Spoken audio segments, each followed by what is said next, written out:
दर्शकों ब्रेक तो बाद थोड़ा स्वागत है जी। डॉक्टर साहब साडा अगला फेसबुक मैसेज अंग्रेज सिंह जी का कैलीफोर्निया तो आया है। ये लिखते हैं, डॉक्टर अमरजीत सिंह जी हर एक विषय सानू बड़े चंगे तरीके नाल समझाते हैं। साडे लई हुण बस इक्को एक हल है, खालिस्तान।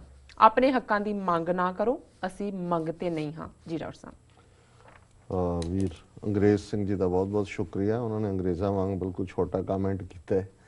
उन्होंने शलाघा दे लई उन्हों दी मेहरबानी। साडे काम नूं चंगा लगदा उन्होंने कि बई असी सौखा समझाते हैं। पता नहीं किन्ने नूं समझ आंदा है, पर जिन्हों आ गया चंगी गल है जी। और अल्टीमेटली तो कंक्लूजन तो यही है भी खालिस्तान साडा अल्टीमेट सोल्यूशन है और इस तो बिना गल बननी नहीं है। पर सिर्फ घर बह के गल्लां करके जां लिख के जां बोल के ही गल नहीं बननी है।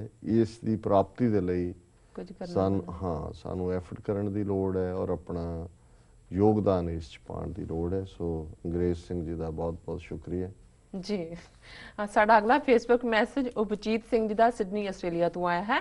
ये लिखते हैं, डॉक्टर साहब सत श्री अकाल जी। सत श्री अकाल। बरतानिया ने गांधी दे बुत का उद्घाटन कर दिता है कि ਉਹ यूके च वसदे भारतीयों के ਵੱਡੇ ਹਿੱਸੇ ਨੂੰ खुश ਕਰਨ ਤੇ ਲੱਗੇ ਹਨ ਜਾਂ ਫਿਰ ਉਹਨਾਂ ਨੂੰ ਗਾਂਧੀ ਬਾਰੇ ਪਤਾ ਹੀ ਨਹੀਂ ਕਿ ਉਹ ਕਿਸ ਤਰ੍ਹਾਂ ਦਾ ਨਸਲਵਾਦੀ ਅਤੇ ਬਿਨਾਂ ਰੀੜ ਦੀ ਹੱਡੀ ਵਾਲਾ ਬੰਦਾ ਸੀ। ਲੰਡਨ 'ਚ ਲੱਗੇ ਗਾਂਧੀ ਦੇ ਬੁੱਤ ਬਾਰੇ ਤੁਹਾਡੀ ਟਿੱਪਣੀ ਦੀ ਉਡੀਕ 'ਚ ਹਾਂ। ਸਤਿਕਾਰ ਸਾਧ ਜੀ। ਡਾਕਟਰ ਸਾਹਿਬ देखो जी, चर्चिल दे देश च उस दे बुत्तां दी लाइन च जिस नूं कदे चर्चिल ने मिलन तो ना कर दित्ती सी, उन्होंने कहा सी I don't want to see this half naked man, याद नंगा बंदा इहनूं मैं नहीं मिलना है।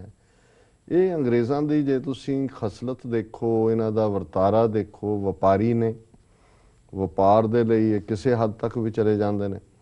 ਸੋ ਨਾ ਤਾਂ ਇਹ ਹੈ ਵੀ ਉਹਨਾਂ ਨੂੰ ਕੋਈ ਭੁਲੇਖਾ ਵੀ ਗਾਂਧੀ ਕੀ ਸੀ, ਕਿ ਉਹ ਗਾਂਧੀ ਦਾ ਖੜਾ ਹੀ ਉਹਨਾਂ ਨੇ ਕੀਤਾ ਸੀ। ਔਰ ਜਦੋਂ ਹੁਣ ਪਿਛਲੇ ਦਿਨਾਂ 'ਚ ਜਸਟਿਸ ਮਾਰਕੰਡੇ ਕਾਟਜੋ ਨੇ ਇਹ ਗੱਲ ਕਹੀ ਤੇ ਕਿਵੇਂ ਤਕਲੀਫ ਹੋਈ ਰਾਜ ਸਭਾ ਦੇ। ਹੁਣ ਤੁਸੀਂ ਇਹਨਾਂ ਦਾ ਏਜੰਡਾ ਦੇਖੋ ਦੋਨਾਂ, ਜਿਵੇਂ ਅਸੀਂ ਹਰਿਆਣੇ ਦੇ ਹਵਾਲੇ ਨਾਲ ਗੱਲ ਕੀਤੀ ਹੈ ਵੀ ਸਾਰੀਆਂ ਪਾਰਟੀਆਂ ਨੇ ਯੂਨੈਨਿਮਸਲੀ ਕੌ ਸਲੌਟਰ ਔਰ 7 ਸਾਲ ਦੀ ਕੈਦ ਔਰ ਵਹੀਕਲ ਵੀ ਇੰਪਾਊਂਡ ਕਰ ਲਓ ਜੇ ਬਾਹਰ ਲੈ ਕੇ ਜਾਂਦੇ ਨੇ, ਉਸ 'ਚ ਇਕੱਠੇ ਹੋ ਗਏ। ਔਰ ਜਦੋਂ ਗਾਂਧੀ ਬਾਰੇ ਟਿੱਪਣੀ ਕੀਤੀ ਜਸਟਿਸ ਕਾਟਜੋ ਨੇ, ਸਾਰੀ ਰਾਜ ਸਭਾ ਦੀਆਂ ਸਾਰੀਆਂ ਹੀ ਧਿਰਾਂ, ਔਰ ਉਹ ਜਿਹੜਾ ਰੈਜ਼ੋਲੂਸ਼ਨ ਹੀ ਮੂਵ ਹਾਮਿਦ ਅੰਸਾਰੀ ਜਿਹੜਾ ਰਾਜ ਸਭਾ ਦਾ ਚੇਅਰਮੈਨ ਉਹਨੇ ਕੀਤੀ, ਇੱਕ ਵੀ ਕੋਈ ਡਾਇਸੈਂਟਿੰਗ ਵੋਟ ਨਹੀਂ ਸੀ।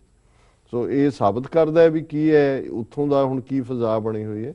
ਔਰ ਇਹ ਜਿਹੜਾ ਉਹਨਾਂ ਨੇ ਗਾਂਧੀ ਦਾ ਬੁੱਤ ਲਾਉਣ ਦਾ ਫੈਸਲਾ ਕੀਤਾ ਸੀ, ਇਹ ਉਹਨਾਂ ਦੀ ਜਦੋਂ ਬਿਜ਼ਨਸ ਟ੍ਰਿਪ ਸੀ, ਉਹਨਾਂ ਦਾ ਸ਼ਾਇਦ ਫੋਰਨ ਸੈਕਟਰੀ ਗਿਆ ਸੀ ਜਾਂ ਫੋਰਨ ਕੌਣ ਸੀ, ਉਦੋਂ ਉਹਨਾਂ ਨੇ ਇੰਡੀਆ 'ਚ ਕਿਹਾ ਸੀ ਜੇ ਅਸੀਂ ਉਹ ਬੁੱਤ ਲਾਵਾਂਗੇ।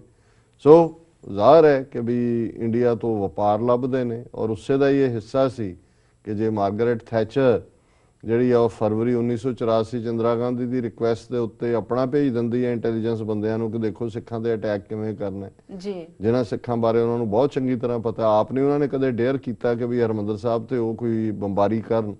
ਹਾਲਾਂਕਿ ਅਕਾਲੀ ਲਹਿਰ ਚੱਲੀ ਹੈ 1920 'ਚ, ਬੱਬਰ ਅਕਾਲੀ ਵੀ ਉੱਥੇ ਆ ਕੇ ਪਨਾਹ ਲੈਂਦੇ ਰਹੇ ਨੇ। ਲੇਕਿਨ ਹੁਣ ਹਾਲਾਤ ਕਿਉਂਕਿ ਬਦਲ ਗਏ ਨੇ ਔਰ ਉਹਨਾਂ ਨੂੰ ਜਿਹੜਾ ਵਪਾਰ ਚਾਹੀਦਾ, ਕਿਉਂਕਿ ਇੰਡੀਆ ਜਿਹੜਾ ਹੈ ਉਹ ਜੇ ਹਥਿਆਰ ਖਰੀਦਦਾ ਹੈ ਜਾਂ ਦੂਜਾ ਉਹਨਾਂ ਦਾ ਇੱਕ ਹੋਰ ਰਿਪੋਰਟਿੰਗ ਵੀ ਹੈ ਵੀ ਡਿਫੈਂਸ ਬਜਟ ਕਿੰਨਾ ਵੱਧ ਗਿਆ ਔਰ ਇਸ ਵੇਲੇ ਸਭ ਤੋਂ ਵੱਡਾ ਇੰਪੋਰਟਰ ਉਹ ਬਣਿਆ ਹੋਇਆ ਬਹੁਤ ਸਾਰੇ ਵੈਪਨਸ ਦਾ। ਸੋ ਜੇ ਗਾਂਧੀ ਨੂੰ ਜਿਹੜੇ ਗਾਂਧੀ ਦਾ ਬੁੱਤ ਲਾ ਕੇ ਉਹਨਾਂ ਨੂੰ ਬਿਲੀਅਨ $2 ਬਿਲੀਅਨ ਦੀ ਡੀਲ ਮਿਲ ਜਾਂਦੀ ਆ, ਉਹ ਤਾਂ ਉਹ ਤੋਂ ਉਹਨਾਂ ਨੇ ਇਹੀ ਉਹਨਾਂ ਦੀ ਪ੍ਰਾਪਤੀ ਹੈ। ਸੋ ਅਸੀਂ ਸਮਝਦੇ ਹਾਂ ਵੀ ਇਹ ਜਿਹੜਾ ਸਾਰਾ ਇੱਕ ਰੁਝਾਨ ਇਸ ਵੇਲੇ ਤੁਰਿਆ ਹੋਇਆ ਹੈ ਇਕੱਲੇ ਇੰਗਲੈਂਡ ਦੇ ਹਵਾਲੇ ਨਾਲ ਹੀ ਨਹੀਂ, ਓਵਰਆਲ ਹੀ ਵੈਸਟਰਨ ਵਰਲਡ ਦਾ ਉਹ ਕਾਫੀ ਹੱਦ ਤੱਕ ਇਸ ਟ੍ਰੇਡ ਦਾ ਹੀ ਹਿੱਸਾ ਹੈ। ਔਰ ਦੂਸਰੇ ਪਾਸੇ ਚੀਨ ਦਾ ਜਿਹੜਾ ਐਮਰਜਿੰਗ ਸਟੇਚਰ ਹੈ, ਕੱਦ ਹੈ ਉਹਨਾਂ ਦਾ, ਜਿਹਨੂੰ ਇਹ ਡੇਂਜਰ ਦੇ ਤੌਰ ਤੇ ਪ੍ਰੋਜੈਕਟ ਕਰਦੇ ਨੇ, ਉਹਨੂੰ ਕਾਊਂਟਰ ਬੈਲੈਂਸ ਕਰਨ ਦੇ ਲਈ ਇੰਡੀਆ ਦੀ ਜਿਹੜੀ ਪਿੱਠ ਠੋਕਣੀ ਉਹ ਵੀ ਜ਼ਰੂਰੀ ਸਮਝਦੇ ਨੇ। ਸੋ ਅਸੀਂ ਸਮਝਦੇ ਹਾਂ ਵੀ ਇੰਗਲੈਂਡ ਦੇ ਸਿੱਖਾਂ ਨੇ ਵੀ ਇਸ ਦਾ ਵਿਰੋਧ ਵੀ ਕੀਤਾ ਉਹਨਾਂ ਨੇ, ਔਰ ਉਹਨਾਂ ਨੇ ਹੁਣ ਮੰਗ ਕੀਤੀ ਵੀ ਸੈਂਟਰਲ ਲੰਡਨ ਦੇ ਵਿੱਚ ਸਾਨੂੰ ਜਿਹੜੇ ਫਸਟ ਵਰਲਡ ਵਾਰ 'ਚ ਸ਼ਹੀਦ ਹੋਏ ਸਿੱਖ ਫੌਜੀ ਨੇ ਉਹਨਾਂ ਦੇ ਮੈਮੋਰੀਅਲ ਬਣਾਉਣ ਲਈ ਥਾਂ ਦਿਓ, ਪੈਸੇ ਅਸੀਂ ਆਪਣੇ ਲਾਵਾਂਗੇ, ਤੁਹਾਡੇ ਤੋਂ ਨਹੀਂ ਲੈਂਦੇ। ਜਿਹੜਾ 10 ਪੁਆਇੰਟ ਉਹਨਾਂ ਦਾ ਏਜੰਡਾ ਹੈ ਉਹਦੇ 'ਚ ਇੱਕ ਮੰਗ ਵੀ ਇਹੀ ਹੈ। ਸੋ ਅਸੀਂ ਸਮਝਦੇ ਹਾਂ ਕਿ ਵੀ ਇਹ ਪਤਾ ਲੱਗ ਜਾਏਗਾ ਹੁਣ ਆਉਣ ਵਾਲੀ 7 ਮਈ ਤੱਕ ਪਹੁੰਚਦੇ ਹਾਂ ਔਰ ਕਿੰਨੇ ਜਿਹੜੇ ਨੇ ਇਸ ਲਈ ਤਿਆਰ ਹੁੰਦੇ ਨੇ। ਸੋ ਇਹ ਏਜੰਡਾ ਉਹਨਾਂ ਦਾ ਵਪਾਰਕ ਹੈ, ਇਸ ਤੋਂ ਵੱਧ ਕੇ ਕੁਝ ਨਹੀਂ ਹੈ ਜੀ। ਡਾਕਟਰ ਸਾਹਿਬ ਵੇਲਾ ਵੀ ਹੋ ਗਿਆ ਬ੍ਰੇਕ ਤੇ ਜਾਣ ਦਾ। ਵੀਅਰਸ ਤੁਸੀਂ ਕਿਤੇ ਨਹੀਂ ਜਾਣਾ, ਮਿਲਦੇ ਹਾਂ ਆਫਟਰ ਦ ਸ਼ਾਰਟ ਬ੍ਰੇਕ।